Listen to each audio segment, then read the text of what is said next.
Assalamualaikum warahmatullahi wabarakatuh. Perkenalkan kami dari kelompok 5 kelas M01, izin mempresentasikan hasil kerja kelompok kami tentang sistem degradasi material dan transformasi kimia dari materi biologis dan organik.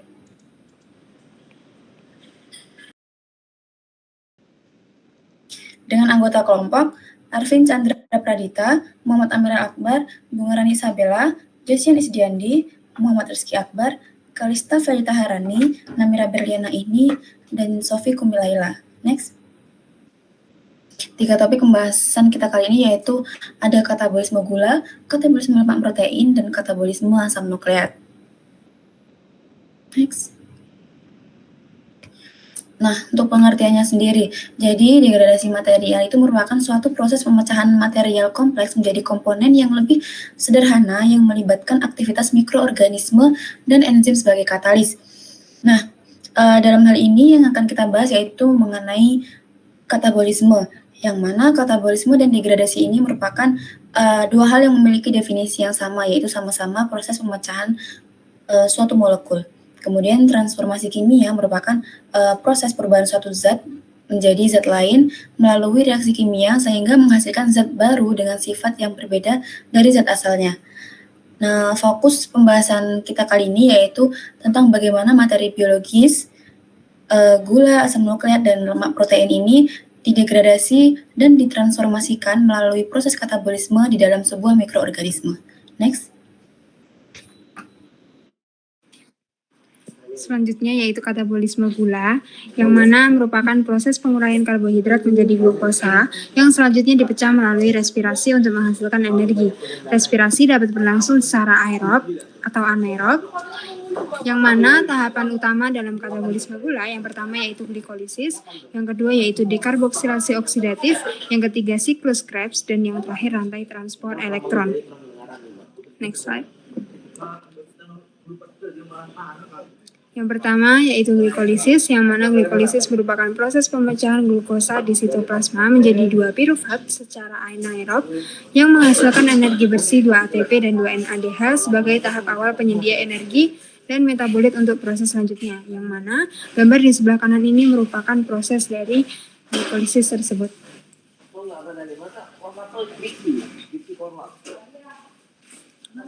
Next. Yang kedua yaitu dekarboksilasi oksidatif, yang mana merupakan tahap penghubung antara glikolisis dan siklus Krebs, di mana piruvat diubah menjadi asetil-CoA menghasilkan 2 NADH dan 2 CO2 sebagai persiapan masuk ke siklus Krebs, yang mana gambar di sebelah kanan ini merupakan tahapan dari dekarboksilasi oksidatif. Next. Baik, izin melanjutkan. Selanjutnya ada siklus Krebs, di mana siklus Krebs adalah rangkaian reaksi kimia di dalam mitokondria yang bertujuan untuk menghasilkan energi dari pemecahan glukosa. Energi ini disimpan dalam bentuk molekul ATP, NADH, dan FADH2 yang nantinya akan dipakai tubuh untuk beraktivitas. Siklus Krebs ini akan dimulai dari asetil-CoA, yang dimana asetil-CoA merupakan hasil pemecahan glukosa yang dimulai dari glikolisis, piruvat, dan asetil-CoA. Asetil-CoA ini akan masuk ke dalam siklus Krebs dan bertemu dengan oksaloasetat yang akan membentuk sitrat. Asetil-CoA bergabung dengan oksaloasetat yang akan menghasilkan sitrat atau asam sitrat, maka siklus ini juga akan disebut sebagai siklus asam sitrat. Kemudian siklus asam sitrat ini mengalami banyak perubahan kimia seperti menjadi isositrat, alfa-ketoglutarat, suksinil-CoA, suksinat, fumarat, malat, dan selanjutnya dalam perubahan kimia ini akan menghasilkan CO2 yang dilepaskan dari hasil samping. Itulah mengapa kita menghembuskan CO2 saat bernafas, lalu akan menghasilkan NADH dan FADH2 yang dimana akan menjadi pembawa elektron yang akan menyimpan energi dan menghasilkan ATP untuk langsung ke sel. Kemudian akan kembali lagi ke oksaloasetat, yang artinya siklus Krebs siap menerima asetil-CoA baru dan siklus akan terulang kembali. Dari hasil satu putaran siklus Krebs akan menghasilkan 3 NADH, 1 FADH2, 1 ATP, dan 2CO2. Karena satu glukosa menghasilkan 2 asetil-CoA, maka hasilnya akan dikali 2. Nah, gambar ini merupakan gambar dari siklus Krebs. Next. Selanjutnya ada sistem transport elektron, di mana sistem transport elektron ini terjadi di membran dalam mitokondria. Proses ini adalah tahap akhir dari respirasi sel yang menghasilkan ATP dalam jumlah banyak. Sistem transport elektron dimulai dari masuknya elektron dari NADH dan FADH2 yang merupakan hasil dari glikolisis dan siklus Krebs yang akan membawa elektron berenergi tinggi. NADH menyumbang elektron ke kompleks 1, sedangkan FADH akan ke kompleks 2. Elektron akan mengalir lewat kompleks protein, di mana elektron berpindah dari satu kompleks protein ke kompleks berikutnya, yang dimulai dari 1, menuju Ki, menuju 3, menuju sitokrom C, dan menuju 4. Saat elektron lewat, energi yang dilepas digunakan untuk memompa ion H+, atau proton yang ke ruang antar membran. Terbentuknya gradien proton karena banyaknya H+, akan dipompa keluar yang konsentrasinya jadi tinggi di ruang antar membran. Hal ini menciptakan perbedaan tekanan energi yang disebut gaya gerak proton. Selanjutnya, elektron yang akhirnya diterima oksigen kemudian akan berkaitan dengan H+ dan membentuk H2O. Inilah sebabnya oksigen penting untuk hidup karena tanpa oksigen rantai ini akan terhenti. Selanjutnya, ATP dibuat oleh sistem sintase, di mana proton H+ yang menumpuk kembali masuk ke dalam matriks melalui enzim besar yang bernama ATP sintase. Aliran H+ ini seperti air yang menggerakkan turbin. Energi aliran tersebut digunakan untuk mengubah ADP plus PI menjadi ATP. Hasil dari sistem transport elektron ini yaitu adalah ATP yang kurang lebih hasilnya sebanyak 34 ATP per glukosa. Next.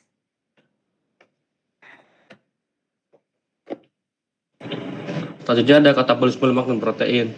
Yang pertama ada katabolisme lemak. Katabolisme lemak sendiri itu fase pemecahan atau degradasi dari senyawa kompleks, yaitu lemak sendiri menjadi senyawa yang lebih kecil dan lebih sederhana.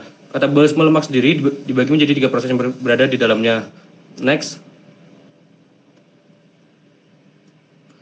Yang pertama itu ada lipolisis. Lipolisis adalah proses pemecahan trigliserida menjadi gliserol dan asam lemak bebas. Proses ini dikendalikan oleh hormon. Tahapannya proses lipolisis terdiri dari trigliserida dipecah menjadi digliserida lalu menjadi monogliserida, kemudian menghasilkan gliserol dan asam lemak bebas.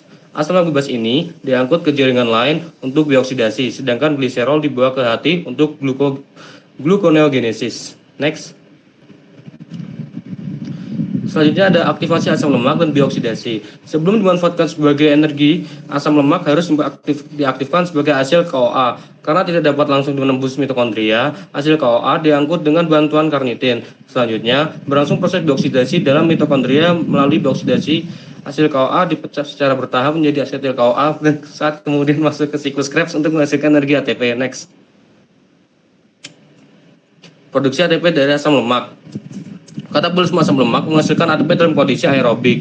Peran ATP sendiri untuk aktivitas otot, komunikasi sel, membran potensial saraf, dan lain-lain. Asam lemak memiliki rantai karbon yang panjang, yaitu dari C4 sampai C24, tidak larut air, dan komponen utama lipid. Kesimpulannya, lemak adalah jadi cadangan energi utama, terutama saat kondisi aerob seperti saat puasa, ataupun kelaparan, ataupun dalam kondisi yang membutuhkan oksigen lebih. Next. Selanjutnya, saya akan menjelaskan tentang katabolisme protein. Yang pertama, saya akan menjelaskan tentang protein. Protein ini zat yang paling penting dalam tubuh setelah air. Protein ini berfungsi sebagai sumber utama energi selain karbohidrat dan lemak sebagai zat pembangun dan sebagai zat-zat pengatur. Yang selanjutnya, saya akan menjelaskan katabolisme protein. Jadi ini adalah proses pemecahan protein menjadi komponen-komponen yang lebih sederhana agar dapat digunakan sebagai sumber energi, terutama saat sumber energi utama seperti karbohidrat dan lemak tidak tersedia.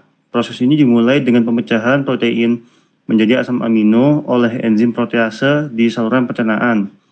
Setelah asam amino diserap ke dalam sel, gugus amino dihilangkan melalui proses deaminasi, menghasilkan amonia yang bersifat toksik. Next, selanjutnya saya akan menjelaskan fungsi protein. Yang pertama sebagai biokatalis. Enzim ini merupakan biokatalis utama dalam semua sistem kehidupan, bahkan hingga yang terkecil seperti virus. Yang kedua sebagai pengangkut. Hemoglobin ini merupakan contoh protein yang berfungsi sebagai pengangkut. Oksigen dan CO2 dalam darah diangkut dalam bentuk oksihemoglobin. Yang ketiga sebagai reseptor. Berbagai pesan biologis seperti protein yang terdapat di dalam permukaan sel mampu menerima pesan dari protein lain seperti hormon, rodopin. Selanjutnya yang keempat sebagai pembawa pesan. Hormon merupakan satu contoh. Banyak hormon berfungsi sebagai pembawa pesan biokimiawi. Misalnya seperti pesan sekunder. Selanjutnya ada sebagai pembangun. Jadi ini merupakan protein dengan peran khusus sebagai pembangun jaringan. Kolagen dan elastin merupakan contoh yang membentuk jaringan ikat. Bahkan tulang pun dibangun oleh protein yang berinteraksi dengan mineral. Yang keenam sebagai pelindung. Contoh protein yang terdapat di saliva dan lendir tubuh yang terdapat dalam saluran cerna, saluran pernafasan, dan lain-lain. Yang ketujuh sebagai pertahanan tubuh. Contoh molekulnya adalah imunoglobulin, antibodi yang bertugas melindungi tubuh dari serangan mikroba. Next. Jadi apa sih hubungannya ini katabolisme protein dan lemak? Jadi mereka semua ini saling membutuhkan untuk dalam proses siklus Krebs dan menghasilkan ATP untuk sumber energi. Jadi kalau protein nggak ada, maka akan menggunakan lemak dan begitu juga sebaliknya. Next.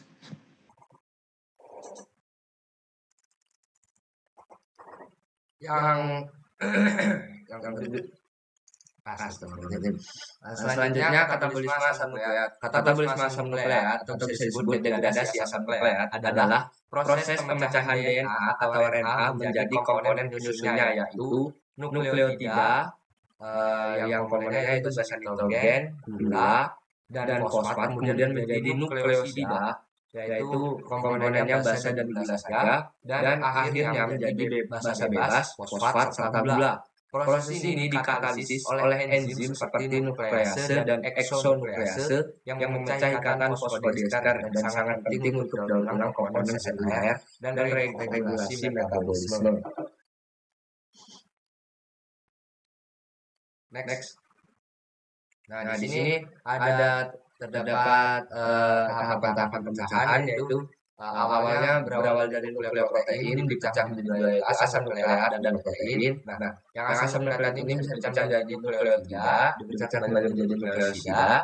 Nah, nukleosida bisa dipecah menjadi dua yaitu basa purin menjadi asam berat dan basa purimidin menjadi asam beta ureidopropianat.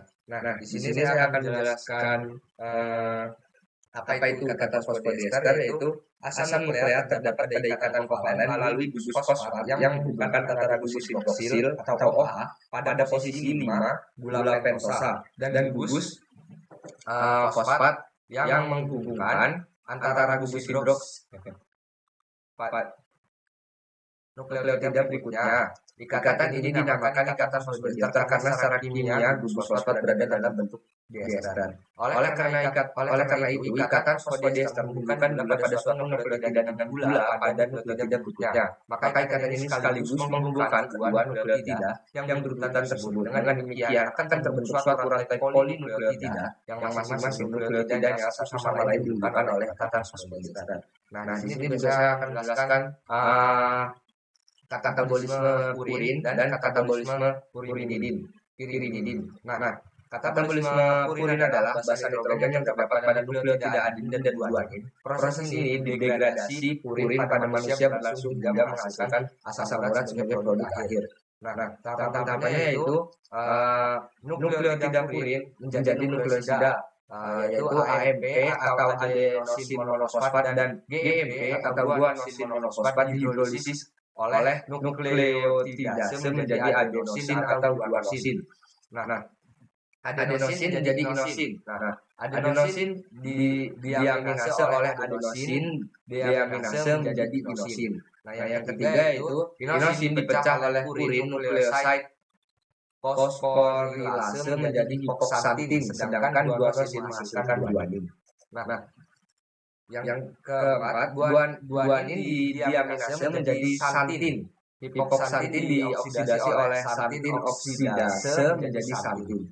Nah, yang terakhir, santin kembali dioksidasi oleh santin oksidase menjadi asam haram. Nah, yang kedua yaitu katabolisme pirimidin. Berbeda dengan purin, degradasi pirimidin tidak menghasilkan produk yang berpotensi toksik seperti asam urat. Basa pirimidin atau sitosin urasil dan timin ini lebih mudah larut dalam air sehingga hasil akhirnya dapat masuk ke dalam metabolisme energi. Nah, tahapan-tahapannya yaitu yang pertama nukleotidase atau nukleosidase memecah UMP, CMP, dan TMP menjadi urasil, sitosin, dan timin. Nah, yang kedua didiaminase, sitosin didiaminase menjadi urasil dan timin tetap dalam bentuk timin. Nah, yang ketiga urasil diubah menjadi hidrourasil oleh dihidropirimidin, dihidrogenase lalu dipecah lanjut jadi beta alanin. Timin diubah menjadi dihidrotimin lalu dipecah menjadi beta aminoisobutirat. Nah, yang terakhir urasil dan sitosin menjadi beta alanin plus CO2 plus NH3. Nah, timin menjadi beta aminoisobutirat plus CO2 plus NH3.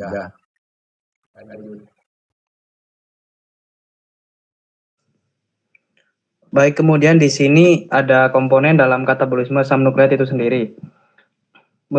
Beberapa komponen utama yang terlibat dalam katabolisme asam nukleat meliputi yang pertama di sini ada nuklease yang berperan memecah ikatan fosfodiester dalam rantai nukleotida. Kemudian yang kedua di sini ada fosfodiesterase yang memiliki peran untuk membantu pemecahan ikatan fosfodiester dalam molekul nukleotida. Yang ketiga ada deoksiribonuklease atau DNase dan ribonuklease atau RNase yang berperan memecah ikatan dalam DNA dan RNA masing-masing. Kemudian yang keempat ada nukleosidase yang memiliki peran memecah nukleosida menjadi basa nitrogen dan juga gula. Kemudian yang kelima ada fosfatase yang menghapus gugus fosfat dari nukleotida. Kemudian yang keenam ada dekarboksilase. Dalam beberapa kasus, nukleotida dapat mengalami dekarboksilasi, yaitu kehilangan gugus karboksil. Kemudian yang ketujuh ada enzim lain. Nah, enzim lainnya yang terlibat dalam konversi produk antara lain seperti konversi basa nitrogen. Kemudian yang kedelapan ada jalur metabolik. Proses ini terjadi dalam berbagai jalur metabolik seperti jalur pirimidin dan juga purin. Next. Selanjutnya ada manfaat katabolisme asam nukleat. Yang pertama ada memasok energi. Proses katabolisme asam nukleat menghasilkan energi yang dibutuhkan oleh sel untuk berbagai aktivitas biologis. Yang kedua ada membentuk asam amino. Selama katabolisme asam nukleat, basa nitrogen dari nukleotida dapat digunakan untuk sintesis asam amino yang merupakan komponen penting dalam pembentukan protein. Yang ketiga ada membentuk pirimidin dan purin. Komponen dasar asam nukleat seperti pirimidin dan purin dapat digunakan untuk sintesis DNA dan RNA baru dalam sel. Yang keempat ada menghasilkan intermediate metabolisme. Beberapa produk antara yang dihasilkan selama katabolisme asam nukleat dapat berperan sebagai intermediate dalam berbagai jalur metabolik dalam sel.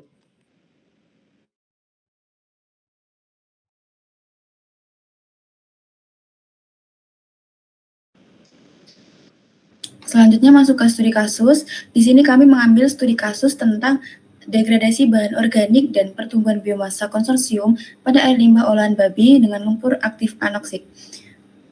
Produksi daging babi di Indonesia semakin meningkat yang menghasilkan limbah cair dengan kandungan bahan organik, lemak, dan nutrien yang tinggi. Limbah ini sulit untuk diolah sehingga berpotensi mencemari lingkungan serta dapat mengganggu kesehatan manusia. Nah, teknologi lumpur aktif anoksik ini dipilih karena sederhana dan murah. Kemudian tujuan dari penelitian ini sendiri yaitu untuk mengetahui bagaimana proses dari degradasi bahan organik oleh bakteri konsorsium dalam air limbah olahan babi dengan cara pengolahan lumpur aktif anoksik. Kemudian metode penelitiannya yang digunakan adalah eksperimen laboratorium dengan sistem sequencing batch reaktor anoksik menggunakan limbah olahan babi nyata dari daerah Gianyar, Bali dengan tahapan aklimatisasi bakteri konsorsium dan analisis degradasi bahan organik dan nitrogen berdasarkan parameter kualitas air. Next. Kemudian hasil dan pembahasannya, pada grafik pertama ini terlihat bahwa tahapan aklimatisasi dengan perbandingan antara glukosa dengan limbah yaitu 25:75, kemudian grafik kedua itu perbandingannya 50:50, kemudian grafik ketiga ini perbandingannya 72:25. Nah, pada tahap aklimatisasi ini, mikroba bisa beradaptasi dengan baik ketika campuran limbah masih banyak glukosanya. Semakin tinggi kandungan limbah babinya, maka efisiensi penurunan COD-nya ini makin rendah karena limbahnya lebih sulit untuk diuraikan. Next. Kemudian gambar di atas ini menunjukkan proses pengolahan utama selama 12 hari berhasil menurunkan COD sekitar 54,5% dan nitrogen total sekitar 73%. Penelitian lain ini menunjukkan bahwa setelah adanya pengolahan, perlu adanya pengolahan tambahan seperti absorpsi, fitoremediasi, dan juga pretreatment agar dapat meningkatkan tingkat penyisian COD lebih dari 73%. Next. Sekian dari kelompok kami. Wassalamualaikum warahmatullahi wabarakatuh.